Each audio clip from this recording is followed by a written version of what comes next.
Happy Friday. What's going on, everybody? TK here with the Service Alliance Group. And I actually have two very special guests this morning. I have Dan, the man, Ibsen. Dr. Dan, how you doing, sir? Doing well, sir. How are you? Excellent. I am super excited to have you on the show. Happy Valentine's Day. I know you got something for that beautiful wife of yours, right? You're not going to be running out this morning trying to find something, are you? Well, actually, she Dan's like, oh crap, it's Valentine's Day. Well, hey, how else it's okay, man. I'm gonna be hitting the store this morning as well. My son has his first Valentine's Day with a girlfriend, so I got to show him how it's done. You don't want to spoil him too bad on the first go round, but it's a pleasure to have you on. It's Valentine's Day, the day of love, the Hallmark manufacturer day of love. I'm not a huge Valentine's Day guy. I think it's a bit a crock of crap, if I'm going to be perfectly honest. But I have another special guest to pray us up this morning. My beautiful daughter, Danica, who is my prayer warrior. Whenever I need a prayer, whenever I need to be lifted up in the spirit, she is the go-to girl. She prays all the time. She's our certified dinner prayer warrior. She prays whenever there's a prayer to be prayed. This girl prays it. So you want to pray us up, sweetie? Sure. All right, talking to the mic. You ready? Yeah, we're ready. Dear Heavenly Father, thank you for this wonderful day, and I pray that everyone on here has a safe day and that they enjoy the podcast, and that we're all thankful for what you do for us, God. Amen. Amen. Thank you, sweetie. Amen. All right. Oh yeah, she wanted me to show you guys this.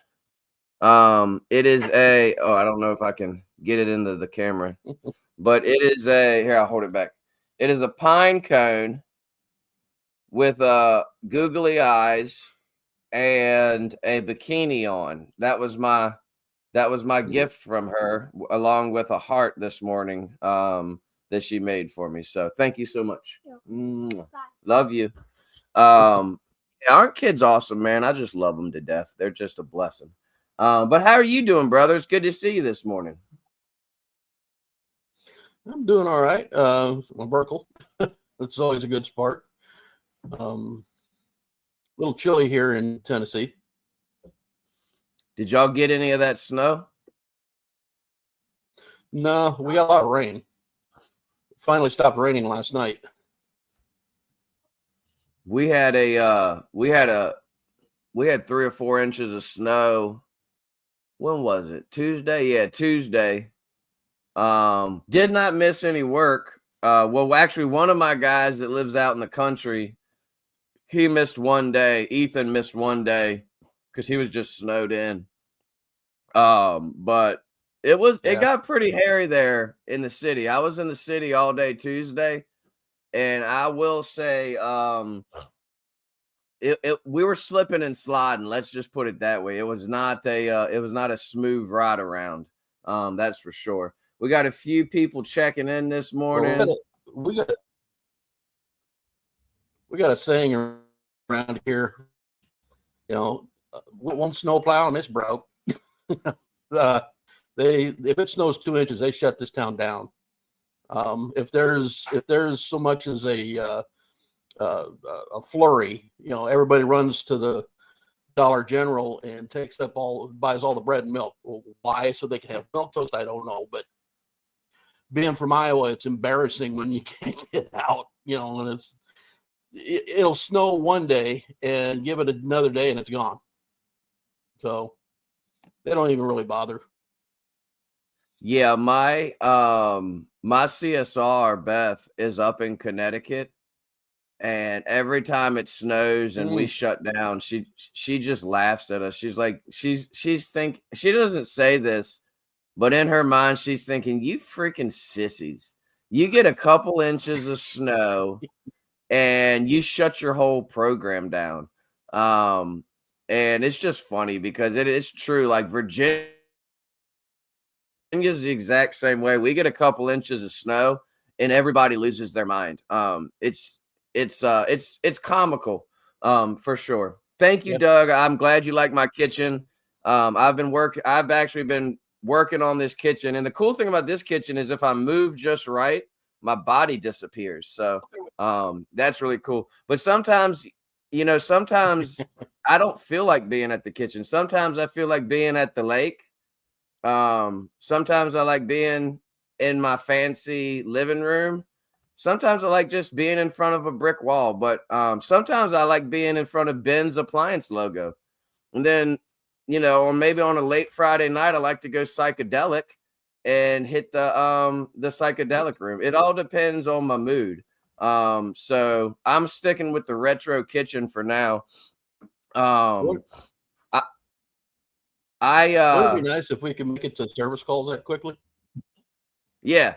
Well, yeah, that would be the future of appliance repairs where we're just sitting on a chat like this and some type of robot or AI powered thingy-mer-bobber is going to be fixing the appliance as we just sit here and sip coffee from our tech circuit mug. Steve Morrison will have engineered the future of AI appliance repair, and we'll all be making bank from our computers. Shout out to Steve Morrison and the tech circuit. This is my favorite mug after my Appliance Alliance group mug broke. But I want to talk about Dr. Dan for a minute. And we're going to get into the scripture too. But I met Dr. Dan through the Alliance community, and he was already pretty tight with Zach Kreider.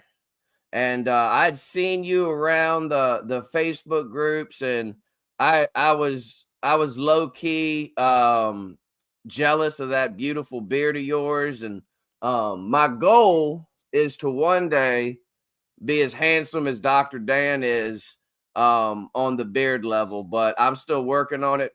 But then I got to meet you and your wife together at PSA this year. I'd already met you, but I got to hang out with you guys. The brains of the operation. Yeah, man, I'll tell you what, man, you guys are two of my favorite people. The Alliance community is just filled with awesome people, and you guys are top tier. Just good people, fun people, people y'all are the type of people that I like to be around because y'all keep it real. Y'all tell it like it is, and y'all are just filled with knowledge and experience. That's what I love about you, man. You didn't know me from Adam, and since day one, anytime I call you, anytime I text you, you're just there for me, and I appreciate that. It means a lot to guys like me that aren't as experienced, that don't have the knowledge that you have when it comes to fixing these appliances. And one thing that I've always admired about you, Dan, is that you didn't allow the technology to progress and you not progress with it. And I know you're humble and you're not going to admit this, but I see a lot of guys in this trade that they grew up on the mechanical stuff. They grew up on the direct drives and the Maytags and the wigwags and all that stuff. And once this new technology started coming out, they kind of just said, "Oh, I don't feel like learning this stuff." It's rampant in my area, but you really embraced it, and I've learned so much just picking your brain, giving you a ring, and say, "Hey, man, this LG's giving me a runaround. What do I do?" So, on behalf of the Alliance community, we appreciate you, and we appreciate the veterans out there that make this job easier. So thank you, sir.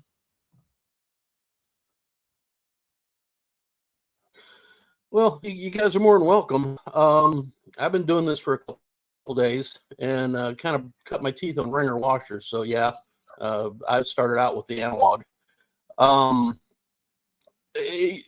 going through time, all these times looking back, I came to the conclusion, yeah, I've seen a lot of guys go by the wayside when they went from R12 to 134. Guys were, I ain't doing that stuff no more. Well, dude, if you're not going to do it, send it to me because that's how I make my living. If you're not going to adjust with what's coming out and the way these engineers and overglorified bean counters come up with all this stuff, you're not gonna make a living. You might as well go wash cars or drive a truck because it changes. The technology changes, I swear, every 5 years. They come up with some new way to tick us off. So again, either you embrace the change, or it passes you by and you just change your careers, because this isn't for everybody. Not everybody can go into a customer's home, but if you use the resources that are out there, the factories are more than happy to get you up to speed on their stuff, because somebody's got to support it. And yeah, they only pay beans, but if you're the only guy in the area that can work on it, the machine's going to go out of warranty. So yeah. Hey, and as far as sharing knowledge, I believe that anybody who doesn't want to work with other techs who actually want to do the repair. Now, I've been known to hang up on people who want to argue with me. If you know so much, don't call me. But if guys who don't want to share their knowledge, they're not helping the industry, they're not helping themselves, and they're not helping anybody, really. That's a lonely life to me. I prefer working with a lot of people. Amen. Yeah. I couldn't agree more, brother. You said it right there. Life is better in community, and life is better sharing knowledge with others. And I've already bragged on your wife quite a bit, but she said she dropped a comment here. Happy Valentine's Day, Dr. Dan.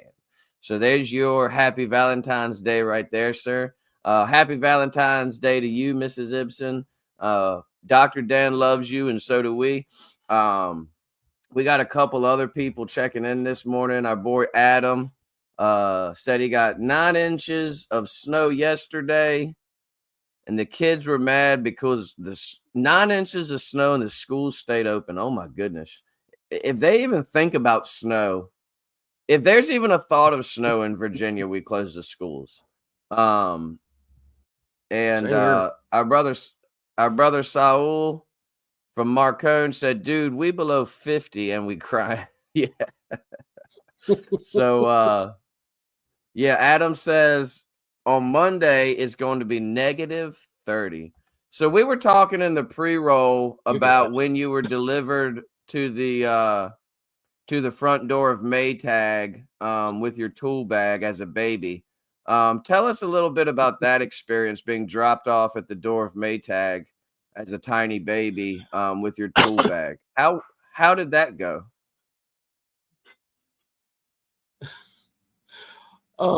Actually, yeah, it was a dark and stormy night, and a shadowy figure was carrying a heavy tool bag, and it was a little Dr. Dan that they left at the door. Yeah. No, as a teenager growing up, through my entire life, I was the oldest of the family, and if something was broke, it was my job to fix it. If I didn't understand it, go to the library, get a book. If we'd have had, you were talking about community and everything, if we'd have had the community and the resources that we have now, oh my gosh, a lot of it was trial and error. But anyway, in my teens, I decided that these hands didn't flip burgers. I was about to go to work for McDonald's, and a buddy of mine had a junkyard. His dad owned a junkyard, and we got along real well. I'd work there every once in a while, and I'd get to my pick of the appliances out of the scrapyard. I'd take 2 bad ones, make a good one, sell it, and that's kind of how it all started with me. That's awesome. Then after the military, I decided to go to college, and appliances paid for school. I could adjust my hours and everything, doing the stuff on my own, working on the side, that kind of thing, made good money. It was kind of funny when I was a teenager, the kids who were working at McDonald's that were on the north side of the town and, had money, they weren't driving something as nice as I was, and I paid cash for my truck. So I decided to stay in the appliance business, did an apprenticeship with, I can't remember his name now, an old salty tech who taught me air conditioning, refrigeration, all that. I built my own recovery pump using a condenser and a compressor out of an old refrigerator, pumping it into cans. Decided to stay in like I said, in the appliance business. And man, that is so cool. Worked with different factory authorized dealers, worked with factories, graduated into working as a lead tech with Amana, did Amana VIP, saw the transition of the day that Whirlpool bought Maytag. I almost fell down and cried. Yeah, a sad day in appliance repair, right? Me and Whirlpool.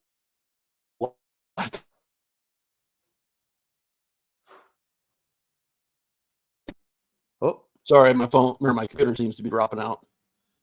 Yeah, it's cutting out there for a minute, but you're back. Phoenix, started Dr. Dan. Yep. Moved to Phoenix, started Dr. Dan's after working for a Maytag dealer there that had two ways of handling things: yell, and if that didn't work, yell loud. And I'm also proof that God's got a sense of humor. I'm, in my 60s. I have a 17-year-old son with a 17-year-old granddaughter. So I went to work for LG, spent, about 12, 13 years there. Did everything from regional service manager to trainer to tech support, just pretty much everything. Got to the point where I just had to get out of there. When you've been independent, it's real hard to work for somebody telling you when you can and can't go in and out the door and all that. So I restarted Dr. Dan's, and here I am.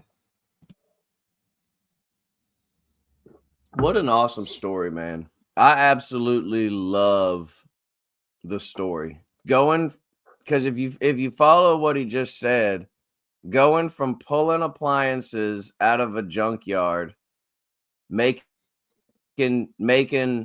1 out of 2, to working with all of these different manufacturers, to doing your own thing.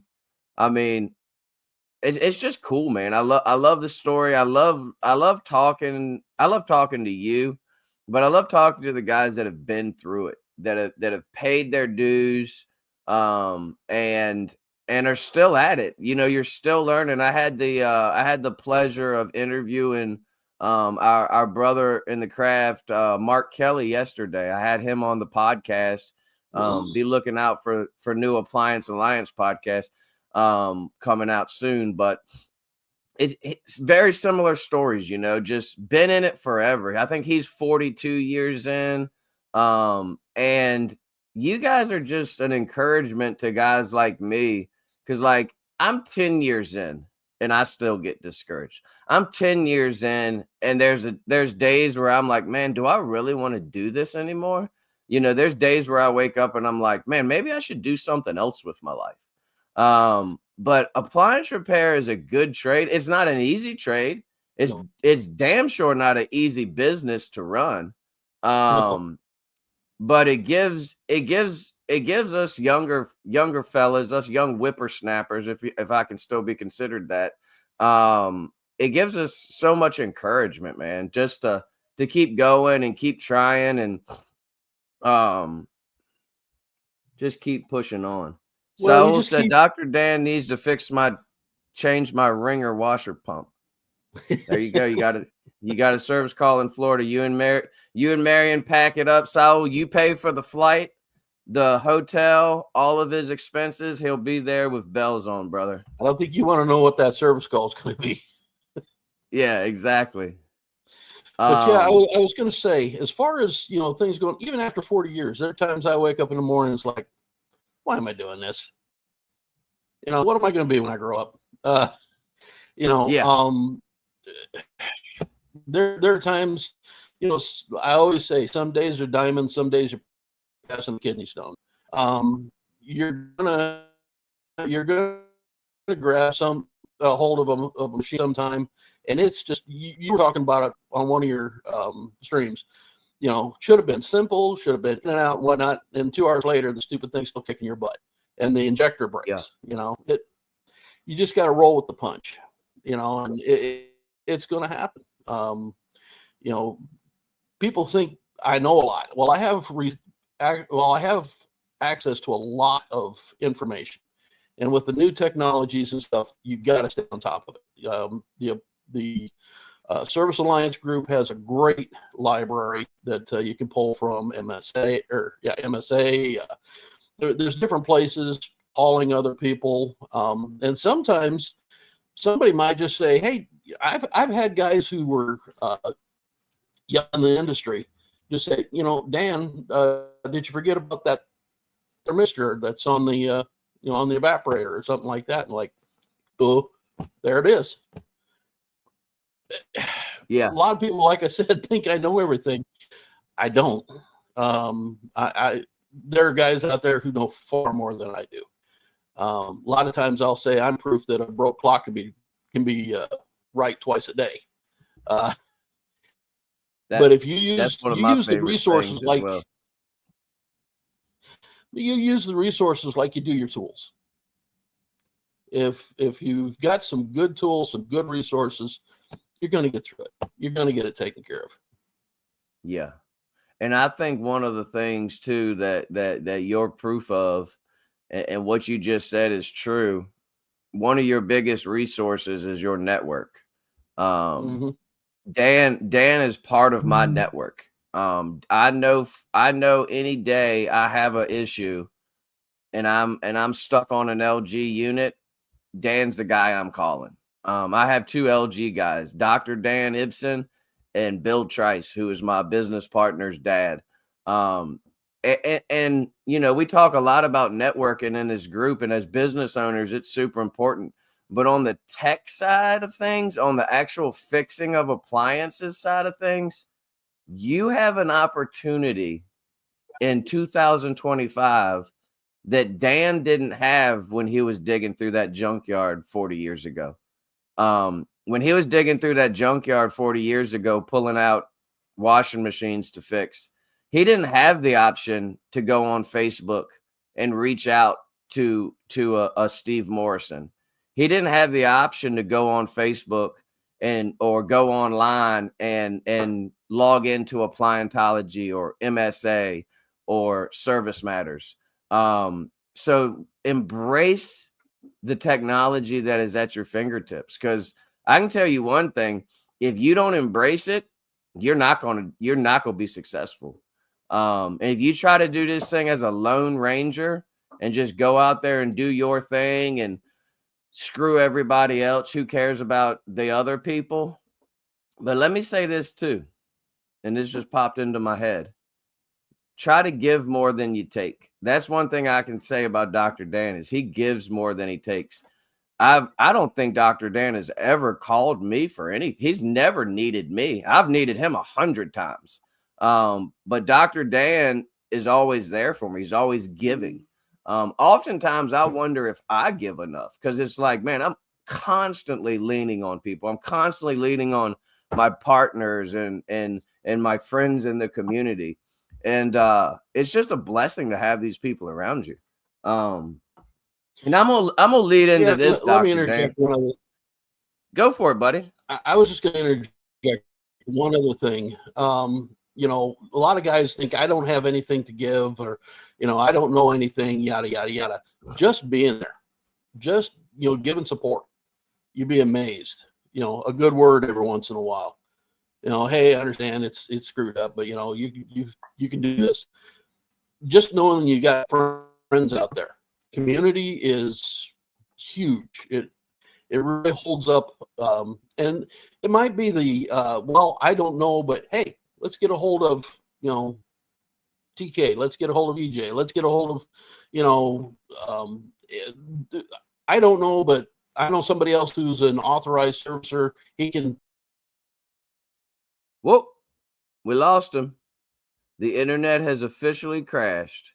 But as Dr. Dan was just saying, it is true. You're only as good as your network.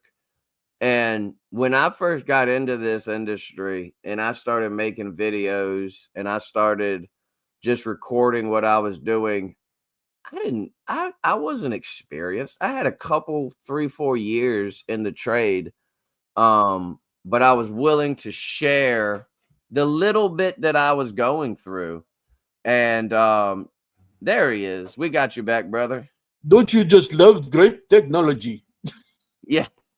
As we're talking about technology, it's fighting me. Technology fights me every day, so I understand. All right, we got a question in, sir, from my brother Saul. Question for Dr. Dan. What was or is your most challenging repair, and how do you use your expertise to solve current service issues? So we'll start with question number 1. And thank you so much for dropping a question. I get a little frustrated week in and week out with no questions. You guys sit there. We got people watching. I can see the little thing that says y'all are watching. We want your questions. What was or is your most challenging repair you've ever faced, Dr. Dan? Gosh, there's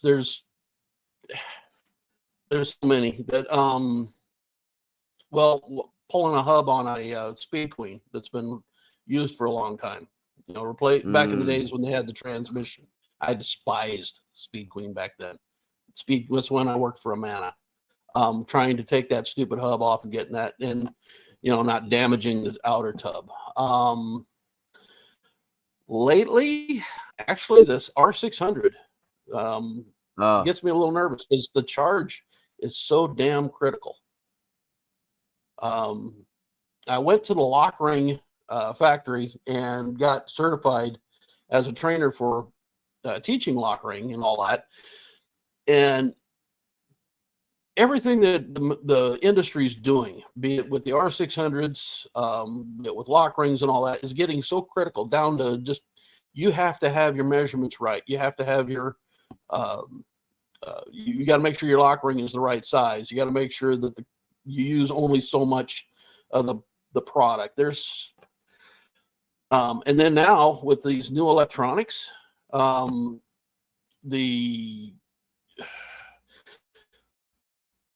are things that are going on inside the software or the hardware of the software, or the software of the hardware on board, that you can run into where the voltage is half a volt off on a sensor, and it's causing this on the board. So you think it's a board. No, it's a sensor that keeps making the board go bad. So yeah, switching the knowledge of just, switching the knowledge of, back in the day when the Whirlpool washer would kick in and out of agitation. Okay, you got a bent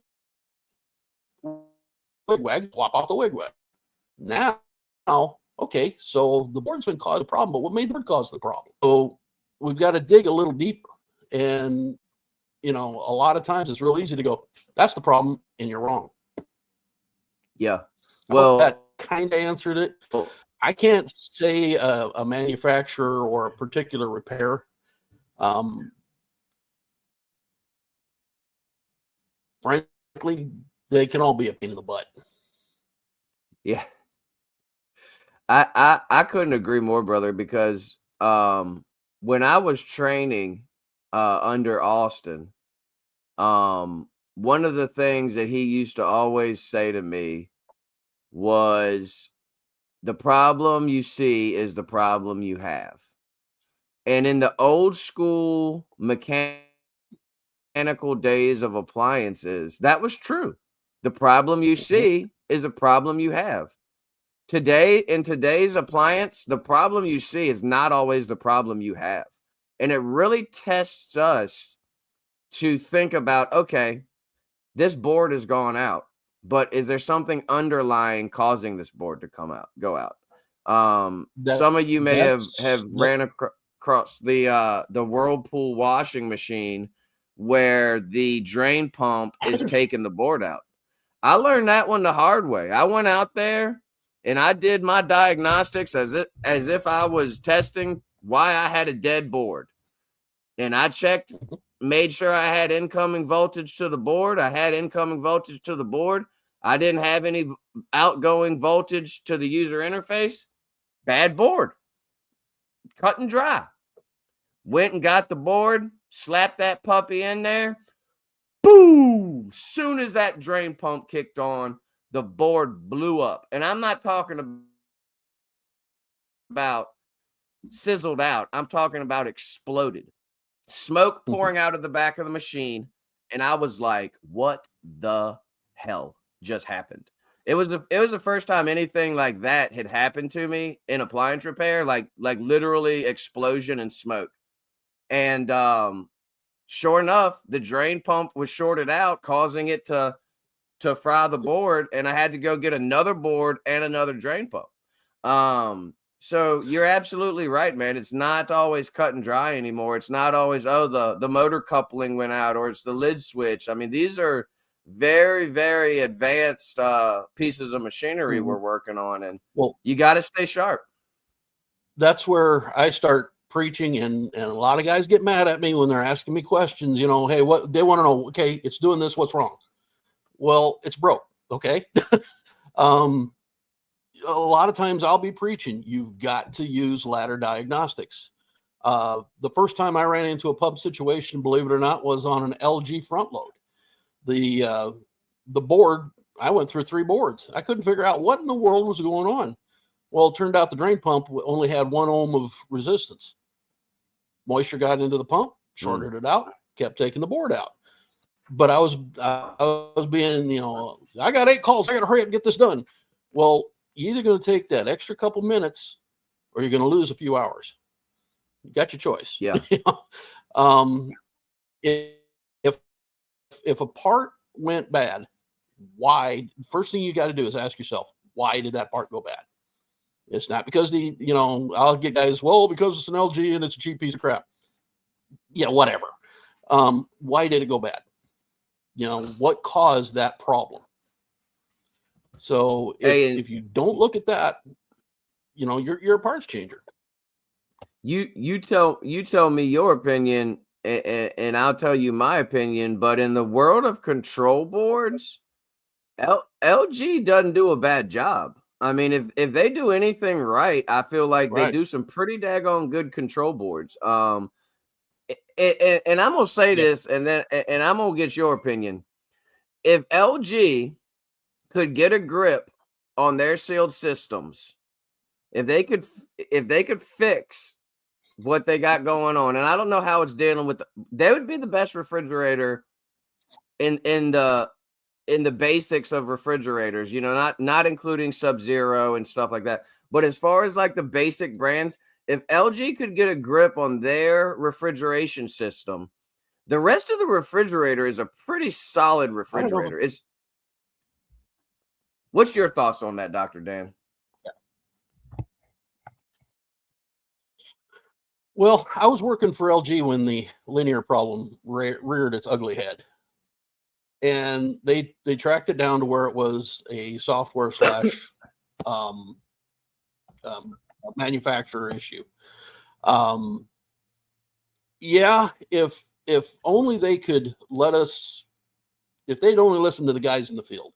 That used to be the secret to Maytag.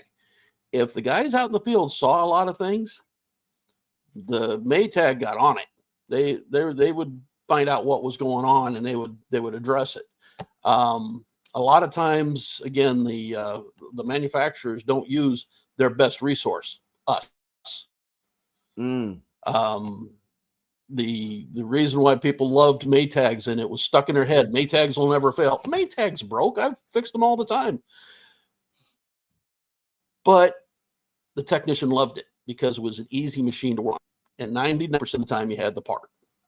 Customers are happy, tech's happy. It's the greatest machine since sliced bread. And it was a good built machine, the old 2-belt. Going back to the LG refrigerators, yeah. The problem is you get a lot of bean counters in there. I've talked with engineers before, and they'll say, we can build something that would never break. But the bean counters will look at the, failure rate against how long a certain part will last, things like that, what it's going to cost them to build the machine. And they're going to come up and say, okay, yeah, we can use this pump with these copper windings and this great coating in it and stuff, but that's going to last 15 years. And we can use this one over here. It's going to last 2, but and it's only a fourth of the price. So you get a lot of that in there. Money. The love of money. Oh yeah. I mean, back in the day when even Frigidaire, was owned by General Motors, they made a washer that spin the grass stains out of your shorts, man. It was a tank. All of the manufacturers took pride in the quality, in the longevity of the American-made washer, things like that, or the great old refrigerators. I've got a refrigerator sitting in my shop right now, an old 48 GE. The only thing that was wrong with it was the mouse ate the wires. I fixed the wiring and the stupid thing's still working. You're not going to see it's that insane, now. Man. And that's where these younger people, I said it's insane, man. That's where these younger people, but that's where these younger folks, if they get into this business, this can actually expand into refrigeration, commercial, things like that. But it's going to at least give you the knowledge of the core technologies, especially now that they're coming out with 600 and all the old guys are going, oh, you're going to touch that crap, I'm going to blow up a house, whatever. There's plenty of work, You ain't scared, are you, Dr. Dan? We were working with that stuff back in the 80s. There's different refrigerants out there. There's propanes. I mean, I remember when I was in Phoenix, you had to be careful, getting refrigerant on the side of the road kind of thing for somebody who had an extra tank, because they might have topped it off with propane. As long as you're careful with the stuff and you know what you're doing. If you don't know what you're doing, talk to somebody. Say, hey, I'm going to be going out on this one. What do I need to know? Or I'm going to be using a lock ring. A lot of guys don't know that the capillary tubes, the manufacturers are moving to aluminum capillary tubes. Okay, go ahead and run your torch on that. I can weld aluminum, but it's been a while. And there's special rods you got to use and whatnot. I'd rather use the lock ring. It's faster. Sure. But let's like you were saying, you got to keep up with it. Let's debunk this real quick. And I believe you are the person that can do this. You use lock ring. I have been told by lock ring representatives that it is not an issue with the lock ring. It is an issue with the installer. It is an issue with the technician or the manufacturer not installing the lock ring properly. The lock ring isn't the issue. It's the way it's being used, and it's the way it's being installed. Can you speak on that to clear up some confusion in the industry? Yeah. There's a couple of things that are going on, and I'm seeing it all the time. I've got a buddy who does ding and dent he sells the ding and dent, buys truckloads of them, and I'll get his refrigerators in because they're not cooling. 9 times out of 10, it's going to be, a crack or a lock ring.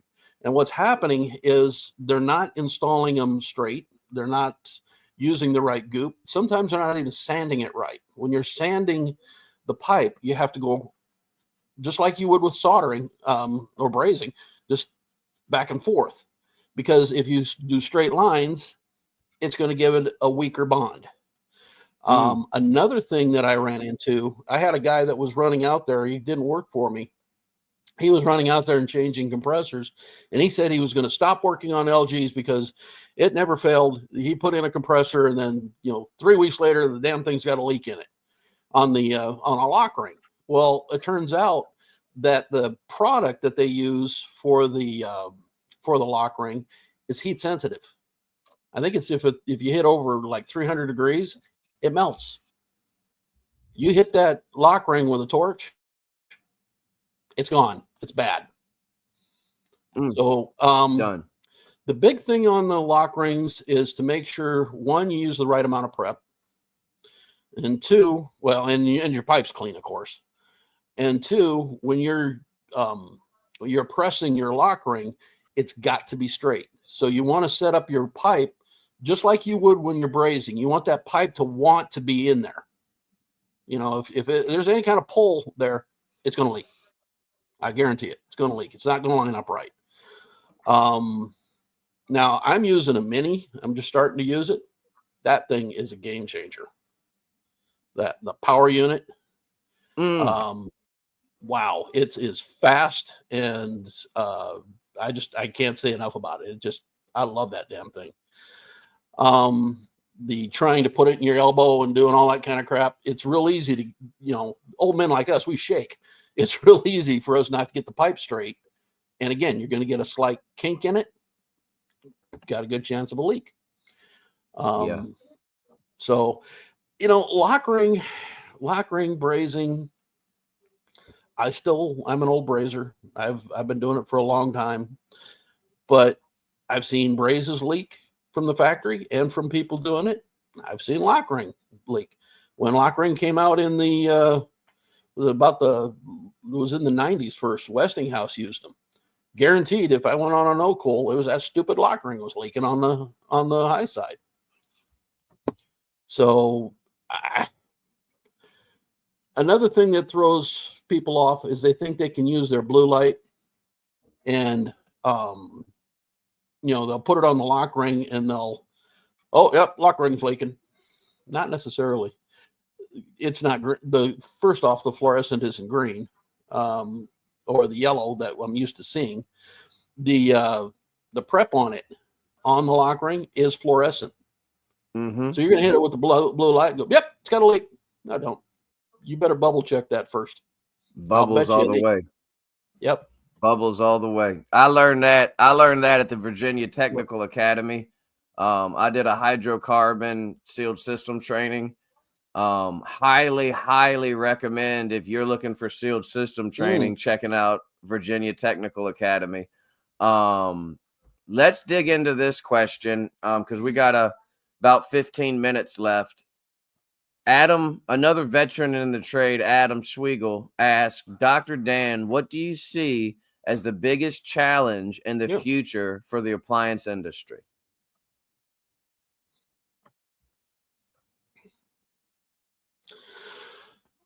The fact that they're making them cheaper. And now these new, I don't know how many people out there have a Lowe's outlet store running around. Those guys are almost giving machines away. So when you're going out on a call and, you're bidding out a pump job, $450 or so, people are, I'll just buy another one. They'll go down to the Lowe's outlet. I'll run into the same thing with refrigerators. I used to do compressors constantly. Anymore, people don't want to pay it, and I can't blame them. They've got the money. But I'm more and more I'm seeing. I think the appliances are maybe, at least the smaller appliances like the microwaves and dishwashers, may end up going the way of the TV and the VCR. I used to fix VCRs, but anymore it got to the point where people could buy two for what I'd have to charge them to fix a stupid thing. Yeah, Back that's in the good day, stuff, man. back in the day, you could get an LG panel for $150. Now they're wanting $1,000. Can't do business that way. Well, man, let me say this, and I think I speak on behalf of the whole Alliance community. We need more Dr. Dan sessions. We don't get questions. I don't get questions dropped in the chat when it's just me sitting on here or whoever sitting on here with me.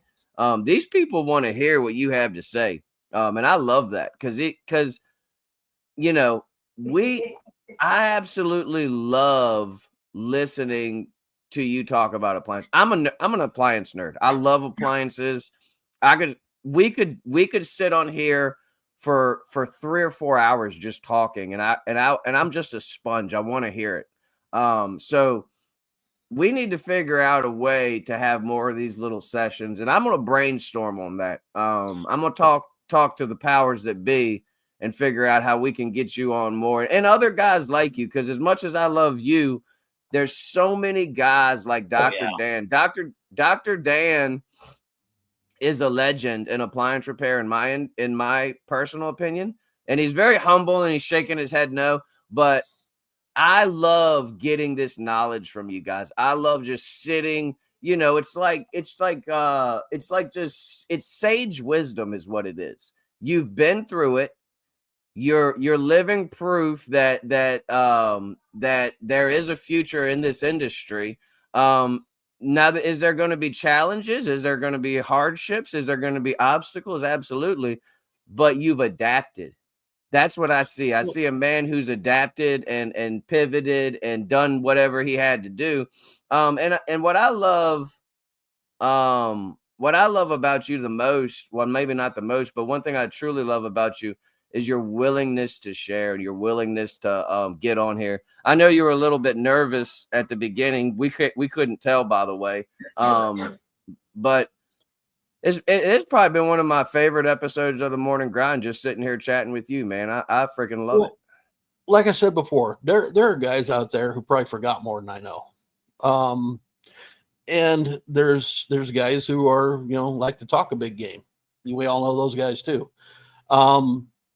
The more that we can get the seasoned veterans, if you will, or the people who've been in there for a while and have been there, seen that, or have the sage wisdom, the more they can talk with these younger guys or these little more inexperienced guys, I think the better it's going to make the industry. The more respected it's going to make the industry. I mean, we all keep having to go in behind these crackheads who are making a mess out of everything. I'm gonna shoot one of them anyway. I got just one's coming to mind. Oh man, not the crackheads, Dr. Dan, not the crackheads. The more we work together, the better we're going to build the community. That was one of the funniest things. Did I say something wrong? No, you didn't. Did I say something you bad? said it. You said it exactly right. You crackheads out there better tighten up. That's all I gotta say, man. The crackheads are ruining this industry. Yeah. Stick to crack and stay away from appliances. Oh my goodness. Exactly. Saul wants to know if he's going to see you in Vegas at MSA. I wish I could, but it's not going to be cost effective for me. Right now, we took some pretty big hits over the past couple months in trying to had to reorganize the business and whatnot. I would really love to. I love the conventions because, just like you said, I network and I learn so much from both the young guys and the old guys, and networking with the factories, and I'm all about that. I will suggest to any guys who are getting in this business now and who are, looking, maybe things have slowed down for them and stuff, start looking at commercial. If anything, look at ice machines. Manitowoc has a phenomenal training online that, and they will support it. Most of your commercial companies will give free tech support and whatnot. Don't just, of course, don't dive in the deep end and go after, the high electronic gas, all that stuff. Start with ice machines it makes a great back. Man, It'll really help you out. I'm when things slow down. So I'm gonna drop this verse on bit. everybody, Dr. Dan. I didn't share a verse this morning, but I think you are the epitome of this verse. I don't know if epitome is a good word or a bad word, but you are the example of this verse. A good name is Proverbs 22, verse 1. A good name is more desirable than great riches. To be esteemed is better than silver or gold. Now, most of us in the appliance repair industry, we're not getting rich. Dr. Dan's, you probably don't live in a mansion, but you are well respected in the appliance industry, and people look up to you and esteem you as a man of integrity and a man of knowledge and wisdom.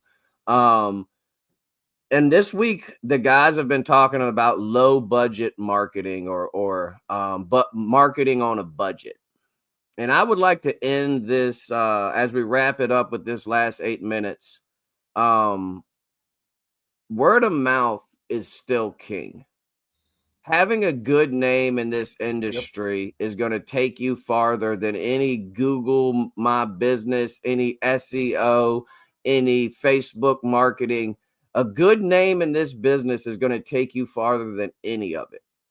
For a seasoned veteran like yourselves, what type of advice do you have for the younger generation of appliance business owner who is wanting to get his name out there, wanting to get the snowball starting to roll? Because once you get that good name rolling, it just gets bigger and bigger and bigger. But what would you give some sage wisdom to us younger, less experienced guys?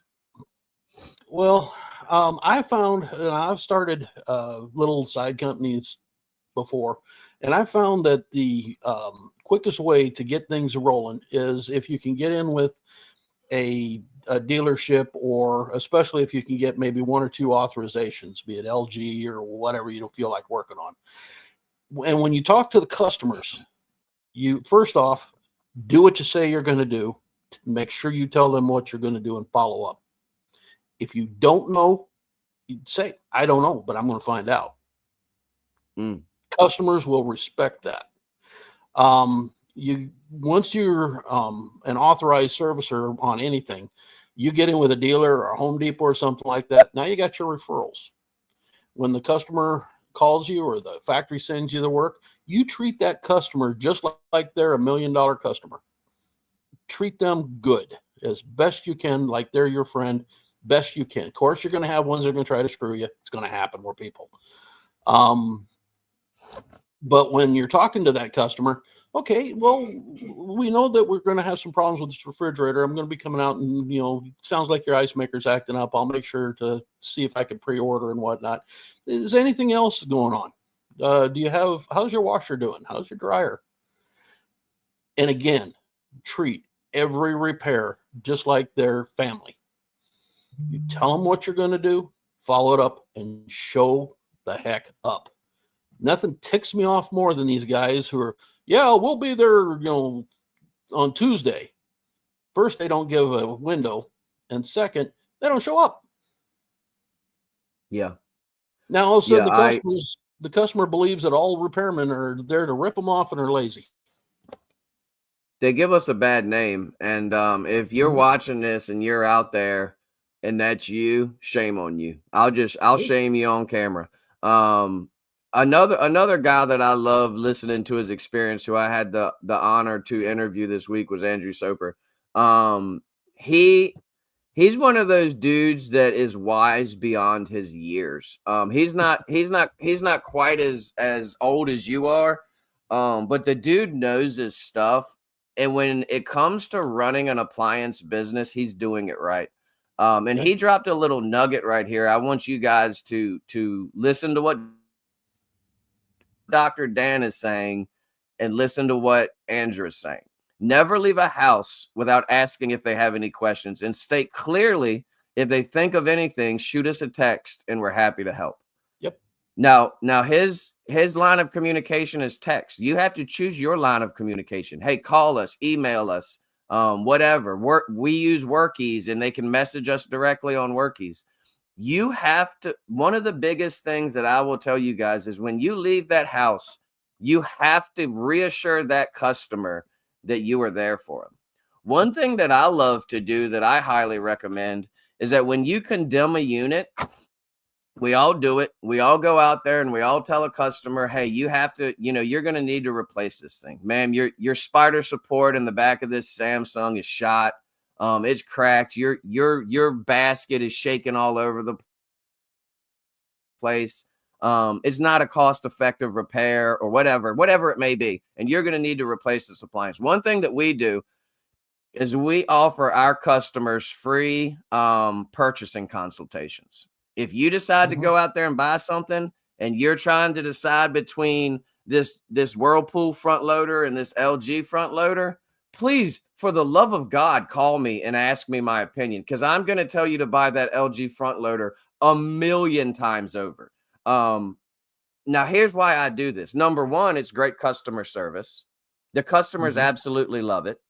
Number two, I am helping that customer to buy what I want to work on, what I think is a good thing. I would much rather go out there and slap a drain pump on that LG front loader, or maybe slap a set of valves on that LG front loader, or maybe replace the door boot in 5 to 6 years, than be out there working on Whirlpool's garbage front loader.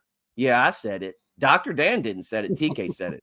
I'll call them all out. I don't care. I call a spade a spade. Whirlpool's appliances are straight garbage. And in the world of appliances, I want to help the customer to buy what's going to be best for them, what's going to be most cost effective for them. If they don't want to spend the money on an LG or a Speed Queen, I don't really have a whole lot of guidance for them. Buy the cheapest piece of crap you can find, and we'll help. One thing that I actually started doing was I've actually put together a purchasing item on my invoice. It's zeroed out. It doesn't cost anything, but it's just a little buying guide for appliances. So if they're buying a new washer, I attach it to the invoice, and it's called New Washer Buying Guide. And it tells all the stuff that you tell the customer in the house, all the little nuggets you drop in the house, and they go grab their pen and paper and they're writing down, oh, Speed Queen, I've never heard of them. All of that. Oh, what model Speed Queen should I get? All that information is in the invoice now. They don't have to write, ma'am, you don't have to write it down. All of this information is going to be attached in your invoice. And by all means, if you have any questions after I leave, please give us a call, shoot us a text. We offer free consultations for buying. And man, customers absolutely love that stuff. And I apologize for going on the Whirlpool rant. I need to stop doing that. Please forgive me, brothers of the craft. Well, the other thing that we do is we network with different dealers. We can actually recommend a dealership that's close to them. And a lot of times the dealers will actually pay us a sale for the sale if the customer buys, that kind of thing. But the biggest reason we do that is because we can send them to who we know is a reputable dealer, and you're developing your network. That dealership, even if they have service, will still send you work. They'll still be, hey, we're busy, call Dr. Dan, that type of thing. Absolutely. That network, you get that bond going with those dealerships, even the Home Depot sales people. That's gold. You can't buy that. Yeah.